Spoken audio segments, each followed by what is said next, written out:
Well, thanks again for being here. Just anything you just wanted to sort of open with, and it's fine if not, too. But I just want to see if there's any subjects or anything you just wanted to. No, I think that the the state's obviously been through a very rough 3 years. We've had 13 federal declarations of disaster. That's more than any. Our interns can't find another state in the history of the country that's ever done that in any governor's administration. So that's over 8 years. And yet, if you look at what we've done in those 3 years, even with all those distractions, and you think about the amount of resources it takes, we've gone, in terms of job creation, we were, by some measures, 41st, some by, I think 38th, but we were roughly, the number we've used, the largest study is we were 40th in job creation. Last year we were 4th. I think this year we're going to be 3rd. We have entrepreneurs we've worked very hard, both when I was mayor of Denver, but in the governor's office, to make the state a beacon for small businesses and entrepreneurs. And we did get DeVita to move here, and we got Arrow Electronics. I mean, it's good to have Fortune 500 headquarters and large companies move. But to be honest, that doesn't really help the country, right? What helps the country is if you can change the ecosystem and really become more pro-business. And I think with all the disasters and all those challenges, we've really kind of built that brand. Last year, the Kauffman Foundation out of Kansas City, which is the most pro-business, they listed the top 10, they listed the top 50 cities in America for startups per capita, right? Which I think is a very valuable measure, a reflection of your enterprise. And 4 of the top 10 in the United States were in Colorado, right? And one of those top 10 was Colorado Springs. Mm-hmm. So, I mean, I think the fact that Colorado is able to do that after 3 years of floods and fires and shootings and real serious difficulty says a lot about the people in Colorado, right? That they are more resilient than most.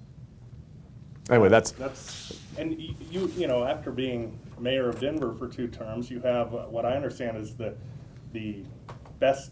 city that draws the most millennials of any place in the country. 2009, 2010, 2011, more 25 to 34-year-olds. And this is not per capita. This is raw numbers came to metropolitan Denver. And if we measured proportionally by different sized communities, I think you'd be shocked to see, you would see Durango near the top of that list, you would see Fort Collins near the top of that list, and you see Colorado Springs surprisingly high on that list.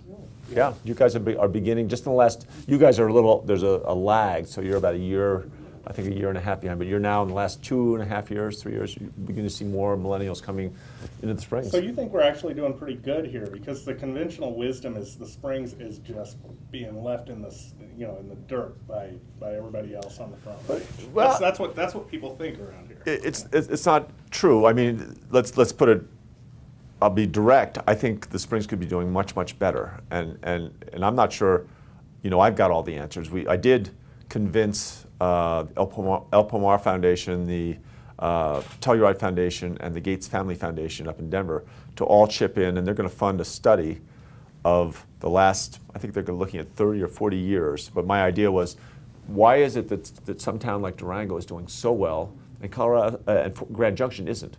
Why is Fort Collins had such an incredibly explosive 2 decades, and the Springs hasn't had that same expansion? And they're just going to look at the investment of, did they invest in schools? Did they invest in parks? Did they invest in healthcare? Did they invest in business? Did they, what was the public sector doing over the last 30 years? And is there a connection between, their economic success? Because I think there might be. That's interesting. When is this study supposed to start? They're working on it right now. So that I came up with the idea when I was down here about a month and a half ago. I was talking to the mayor, and you guys do have one of the best mayors. I mean, I know that he's had his bumps, and he's not without some turbulence within his relationship with the council, but I think that's pretty common for really good mayors. And every time I see something, another where he's dealing, I see growth, right? I see that he's like a better mayor almost every month, and he's, again, sometimes people don't realize that because he's kind of, you're living with him every day. Yeah. He's pretty impressive. You guys work together pretty well then, it sounds like. Oh yeah, no, well, obviously with the Waldo Canyon and the floods and things, we've spent a great deal of time together, but I'm thinking even independently of that, just watching how he responds to people, how he responds to initiatives, disasters, my gosh. In the beginning, he was focused on trying to do something, and he had a lot of energy, and it certainly it's just a natural leader. But then as he got a little more experience, this is the silver lining of having had some really challenging disasters. I mean, he now knows how to integrate the first responders. He knows how to use state assets and federal assets much more efficiently, the response times, all that. I mean, it's true in the whole state, but I think the improvement here is probably as good, if not better, than anywhere else. When do you hope this study will be done? And what are you going to do with it once it is? Well, I am not a researcher, so one of my staff is kind of working with the foundations. My goal is that, this isn't a PhD study. We don't need 5 years on this. I would hope it would be done in a year and a half. And then I'm just going to publicize it. It's not, I don't think it should be the basis of funding or anything like that. I think it should be a tool that the state can provide to help, every community in Colorado kind of look at how they invest and what their investments are, make their own decisions. Right? The state shouldn't have any role in that. Our role is to try and take information and kind of statewide resources and get the maximum benefit from them. And some of those resources are foundations. Have you followed at all City for Champions? Sure, Proposal down of here? course. Great. Well, I didn't know how how. No, I I'm the one that lobbied our Economic Development Commission to give it and I got into a lot of trouble, right? My moderate facade was too I was viewed as too strongly too pro-business and corporate welfare. But I think that's the kind of thing that, again, I didn't agree with every part of it, but I think that kind of thing, that's where communities invest in themselves, and oftentimes that kind of self-investment leads to big things. Very good.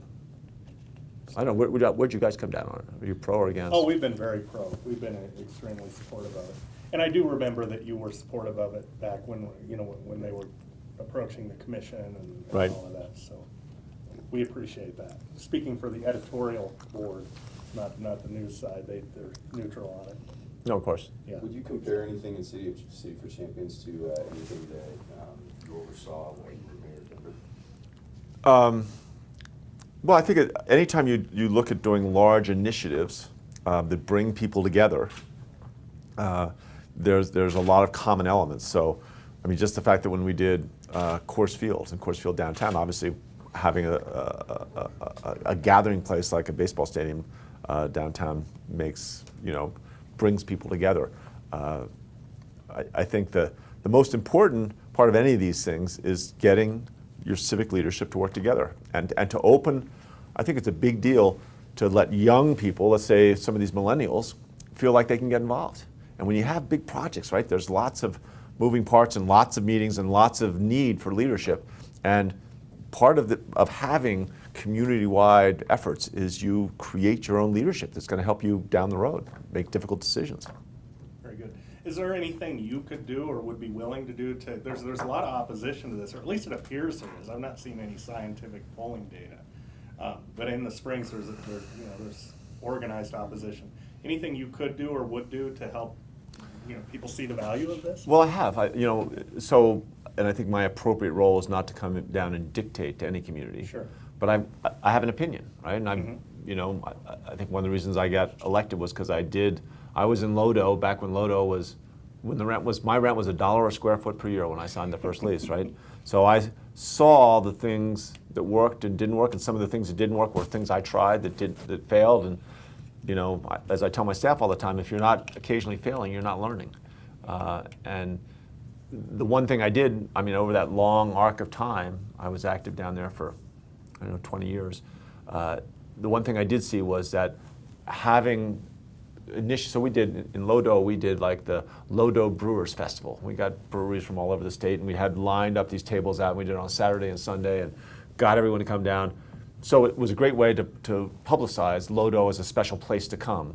And we used that then, and we started advertising in the Rocky Mountain News and the Denver Post, get all the restaurants together to make Lodo kind of find it as a place. So that was a good outcome, right? It was successful. But what really mattered was we got all of our different employees and the different business owners who normally wouldn't talk to each other in Lodo functioning as a group. And we actually had the what was it, LDDI, Lower Downtown Development Incorporated, something like that. But it was a neighborhood business support thing that once everyone knows each other and are working together, then they call each other up and ask their advice, and you're just stronger. And I think that's part of what's happening in Colorado Springs. And so anyway, my job is to come down here and express an opinion and say, I think this is a great thing, but I'm not going to say which part's right, which part's wrong.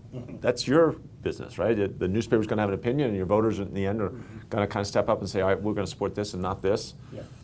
I think that's the way it should be. But I have been quite vocal, speaking to the Chamber of Commerce and, just saying, this seems like a good idea. Yeah. I'm not dictating, but I'm just observing that this is people trying to create their own future. Did you ever have anything approaching this much turmoil as we have here now, just in the first 4 years of the strong mayor system that we have? I mean, when you were the strong mayor of Denver, it wasn't a new system, so it was a little different circumstance. Here it's been very turbulent. Well, and the strong mayor system in Denver is much stronger than it is down here. The mayor of Denver writes the budget, and if city council wants to change one line item, they need 9 out of 13 votes. It's a great system if you're the mayor. If you're the mayor, it's a great system. But I think you're always going to get turmoil. Any kind of change like that is going to, again, I think that's part of why I think the mayor's done such a good job. He has not gotten into the big battles over it. He's really tried to navigate through this and say, all right, this is a new system, and here's why I think it works, and here's why I think it doesn't work. And tries to. We publicized back this second year I was in as mayor, and this is why I pushed so hard to get the education transparency passed this year. I don't know if you followed that bill, but we're going to be the first state in America that there's going to be a website, and how much money goes to every single school in the state is going to be up there, and how much goes to teachers, how much goes to the building, how much goes to the administration, and boy, you want to empower parents. Well. That was, you can imagine, it got pushed out completely in the beginning, and we had to fight for it over the course of about a month and a half, 2 months probably. When I was mayor, they came to me in about the end of April, and they had the crime statistics neighborhood by neighborhood. And I looked at them, I said, okay, we gave a statement, we released them to the public. Then I went back and I said, how come it takes us 4.5 months to get, don't we have databases? Couldn't this come out like in the second week in January? They go, you don't want that. If you release this information, then all the neighborhoods the activists are going to get upset, and they're going to yell at their district commanders, and you're just going to have a big food fight. It's going to be a disaster. You don't want that.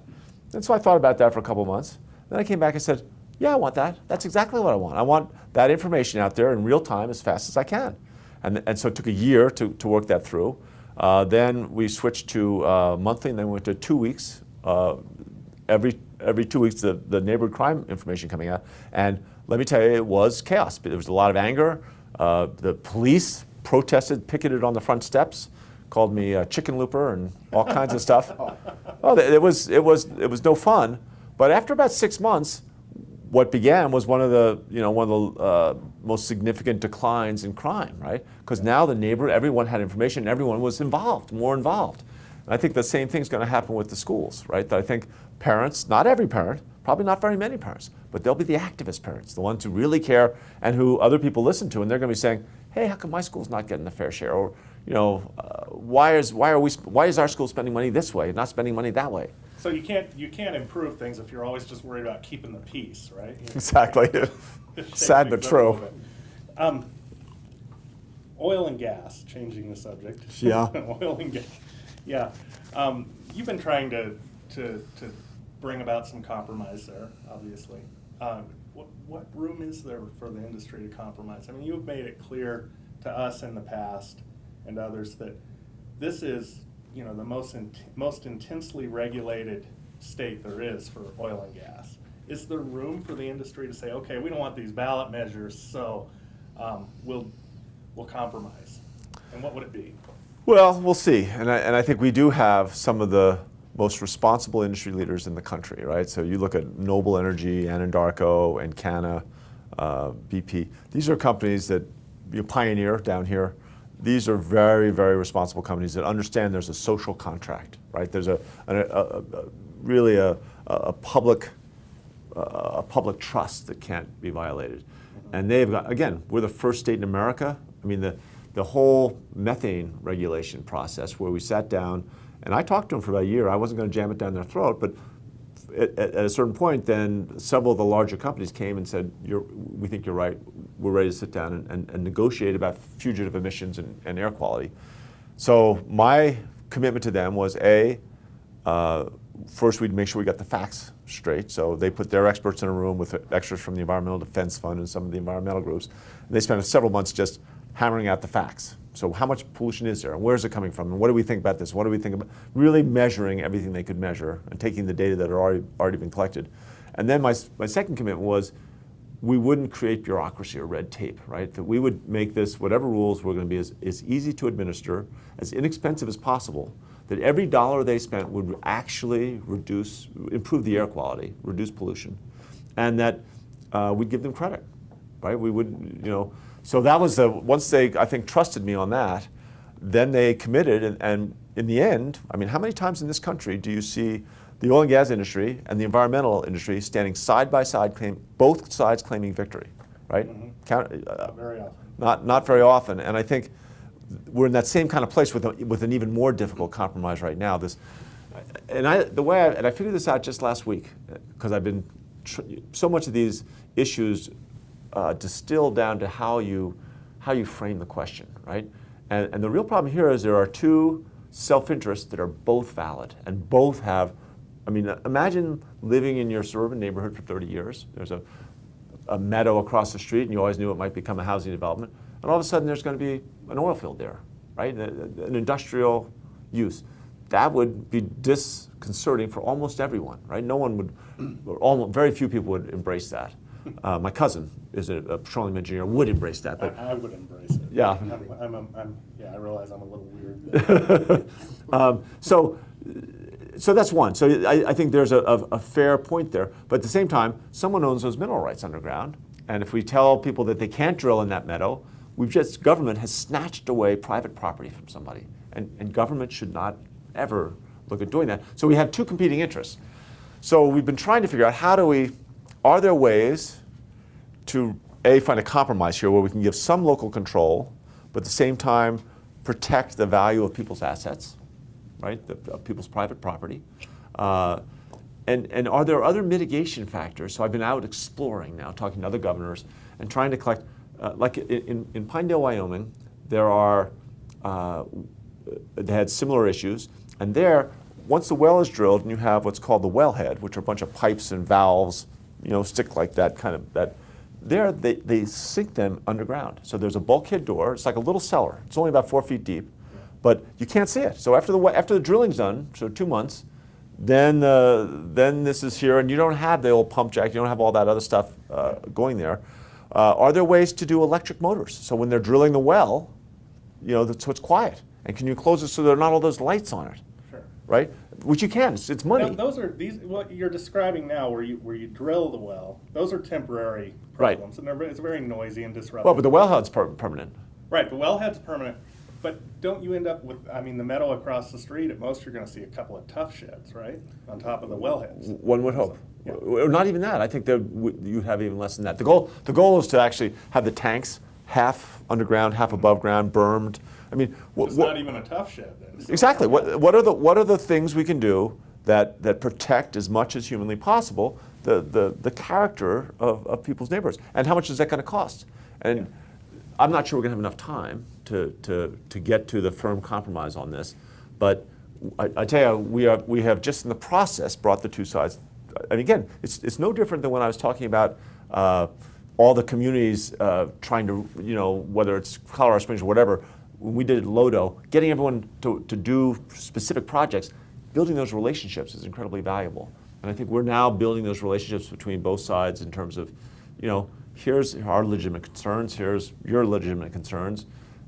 Isn't there some way we can figure out some way to compromise?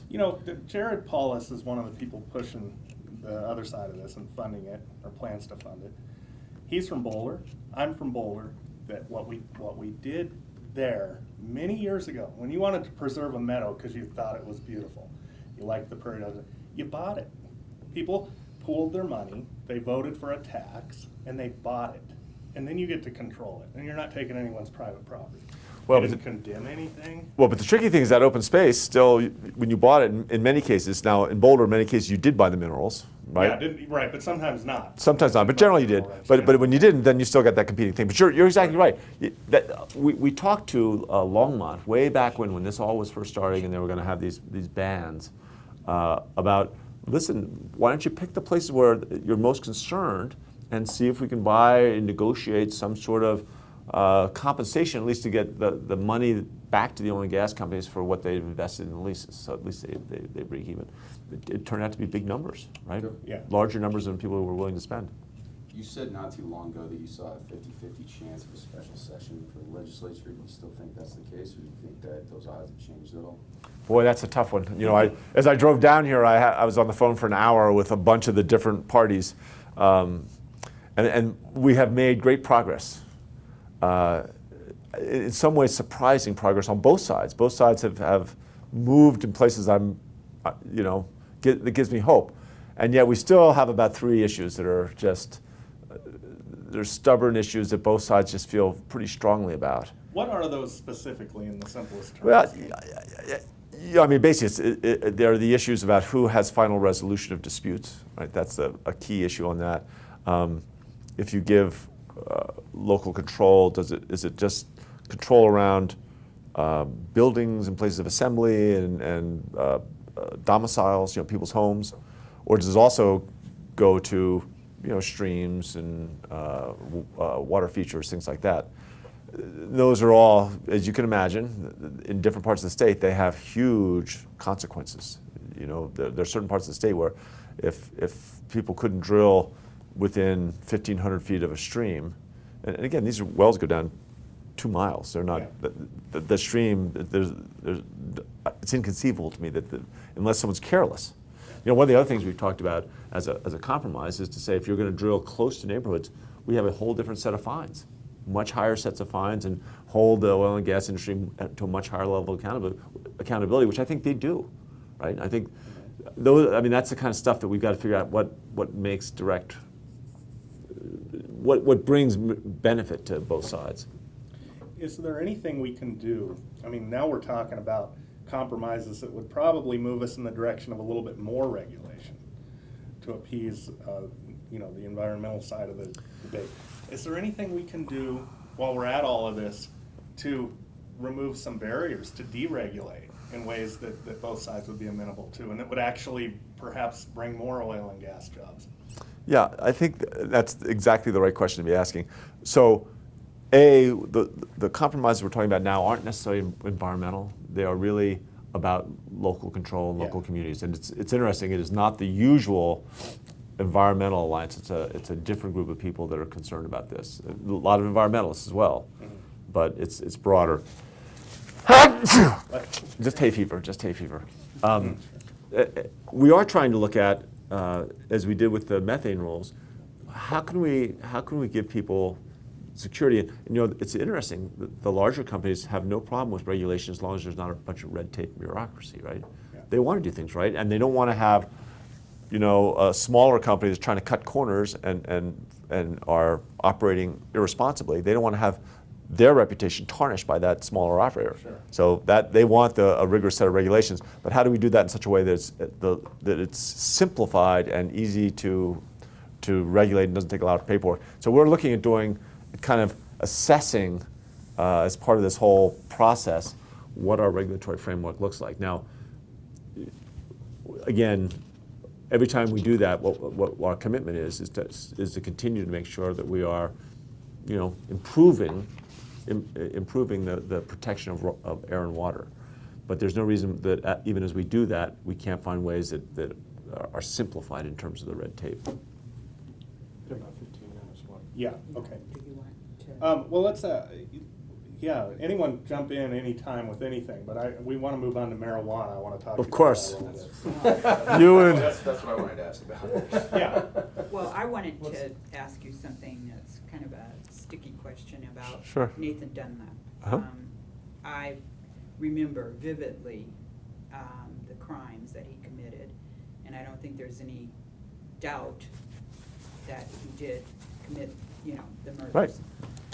And I think it's gonna be a pretty big issue with people like myself, that you, well, didn't really pardon him, but kind of a temporary reprieve. pardon or Sure. whatever. So when that crime was committed, I had just opened my restaurant. We were 3 years old or 4 years old. And we used to sit around and watch TV. And trust me, he hid in the restroom of a restaurant, came out and cold-blooded murdered 4 of those people. And you saw him on TV again and again. I don't care about their lives. I don't care about my life. And every one of us that I remember in our restaurant was, I hope they hang him high. You fast forward, and by the time it gets to me, and it's one thing to be sitting around with a bunch of your friends talking about it, and another one to be making the phone call to somebody who's going to kill somebody, who's no longer a threat to society, but they're going to kill somebody and that person doesn't want to do it. But so you're in a different head, and then they come to you with the evidence that was never admitted into court that he was severely bipolar, and his lawyers begged him to show remorse. It takes 12 out of 12 votes to get a capital punishment. And they begged him to show remorse. He wouldn't do it. He hated it. They finally got him to take lithium in 2005. In 3 days, he became a different person. He wrote letters of remorse. He became deeply apologetic. He couldn't believe. He just became a different person.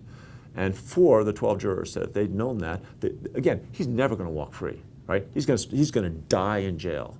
But they said they wouldn't have executed him. Well, part of the way this comes from Old English law, is that the last authority, in this case the governor, because capital punishment is so final, you review that.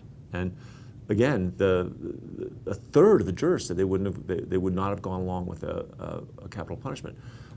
Once you look at the whole process, though, so that's where that decision came from. I didn't think it was right for us to cut off all the judicial process at the knees. That's why we did a temporary reprieve. And I also don't think it's a bad thing for people to keep talking about it.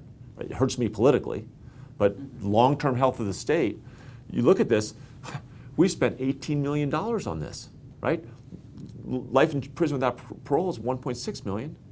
The family members of the victims, almost evenly divided. I went to every one of them, which let me tell you is no fun, and almost evenly divided. The devout Catholics and evangelicals feel that an eye for an eye is all Old Testament. The entire New Testament is about forgiveness. There's nothing in it about us ever taking another person's life. And they wake up every morning trying to forgive this guy who killed their daughter or their son. And if we execute them, they feel they can't do that. And they feel they're deprived of their Christian opportunity of forgiveness. And so they're as upset as, you only saw on TV the people that wanted the execution.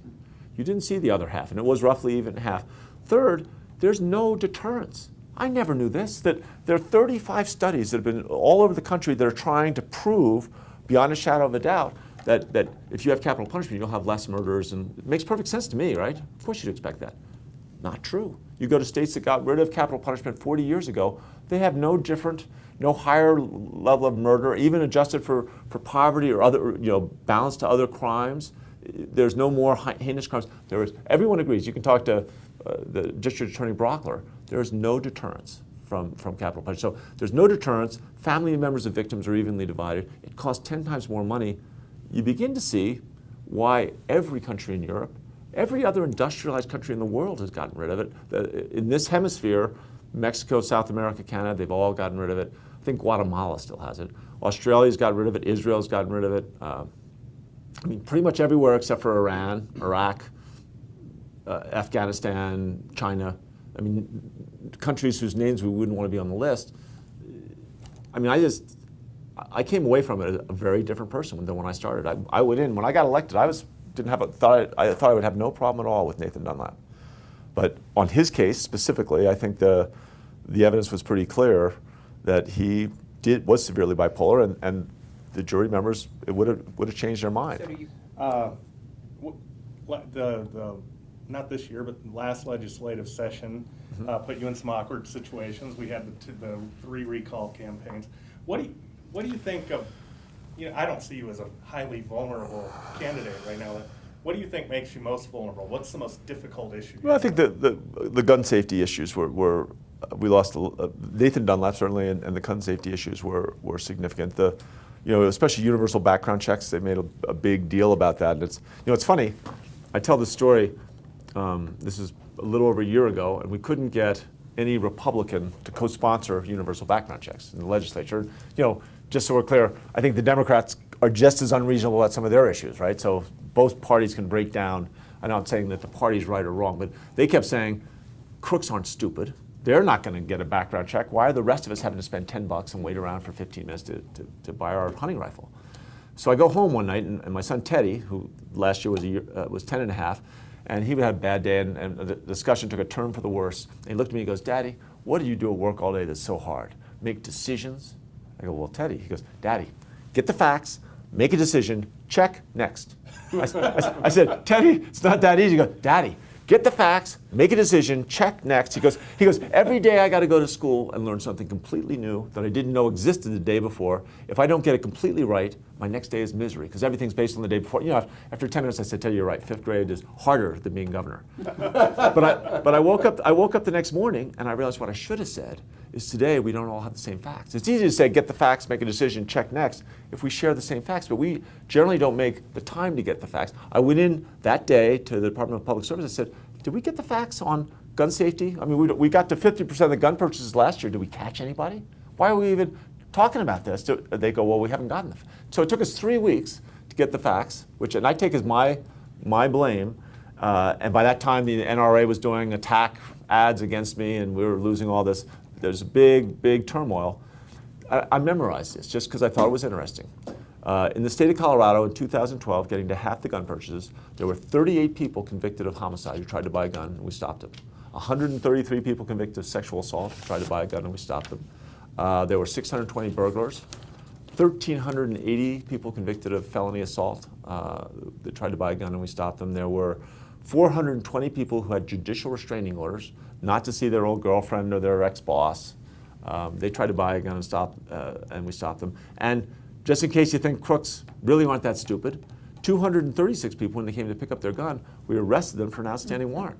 So, I mean, the fact was, if we'd gone and gotten the facts, I think, I've gone to the largest, if you look at on my donor list of who like finance co-chairs and who are donors, many of the largest givers to the Republican Party in the history of the state of Colorado, right? Fred Hamilton, Larry Meisel, you go down this whole list. And I sat down with them, both about capital punishment and about gun safety. They were more mixed on capital punishment. But when they heard the facts about capital punishment, they all kind of said, I didn't know that. It's costing us $18 million.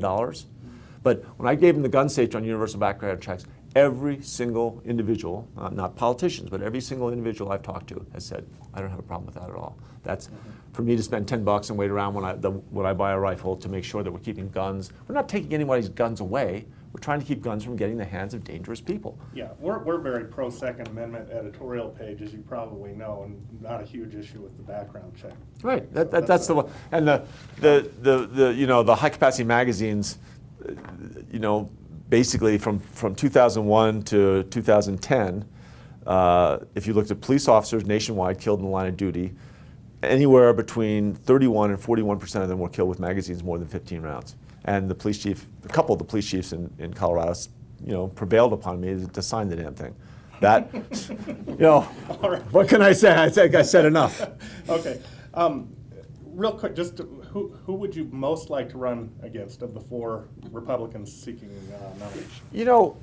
I wouldn't handicap it because I don't think that doesn't serve the party, right? They've got their own process to go through. I do think, and I can already see the attacks coming and the way, the surge wave coming.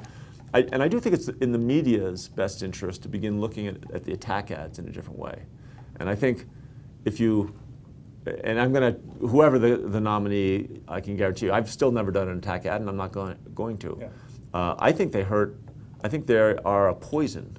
You could even say almost a cancer in society, in the sense that you look at it, I mean, they work, right? So Coke never does an attack ad against Pepsi, right? It would work. Pepsi sales would go down, I guarantee it.